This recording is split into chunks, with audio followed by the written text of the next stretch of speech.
মাধ্যমিক 2026 তোমাদের যে ইতিহাস পরীক্ষা সামনে রয়েছে 4th সেমিস্টার, তার কিছু সম্ভাব্য প্রশ্ন আমি তোমাদের সামনে তুলে ধরলাম।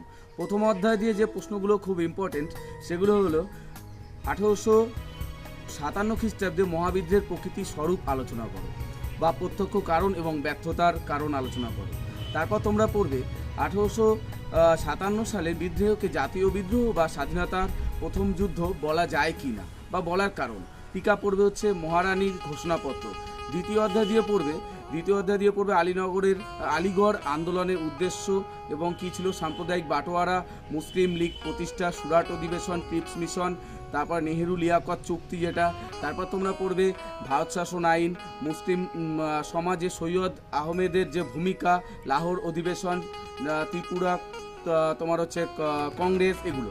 আচ্ছা, তারপরে পড়বে আলিগড় আন্দোলনে সৈয়দ আহমেদ খানের যে ভূমিকা এবং এই আন্দোলনের সীমাবদ্ধতা আলোচনা করো। ভারত ছাড়ো আন্দোলনের প্রেক্ষাপট পড়বে, গুরুত্ব পড়বে, ব্যর্থতার কারণ পড়বে।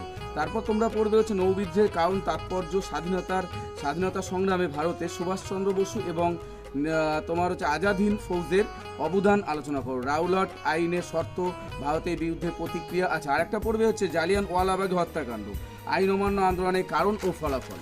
তারপর তোমরা তৃতীয় অধ্যায় দিয়ে পড়বে গণপরিষদ গঠন, কার্যাবলী, স্বাধীনতা, ভারতের সংবিধানের যে বৈশিষ্ট্য, প্রস্তাবনা, ধর্মনিরপেক্ষতা, যুক্তরাষ্ট্রীয় কথার বা গণতান্ত্রিক কথার অর্থ, প্রথম, দ্বিতীয়, তৃতীয়, পঞ্চবার্ষিকী পরিকল্পনা, সংবিধানে নারীদের যে অধিকার সেটা পড়বে। জোট নিরপেক্ষ আন্দোলনের বলতে কি বোঝো, মৌলিক অধিকার।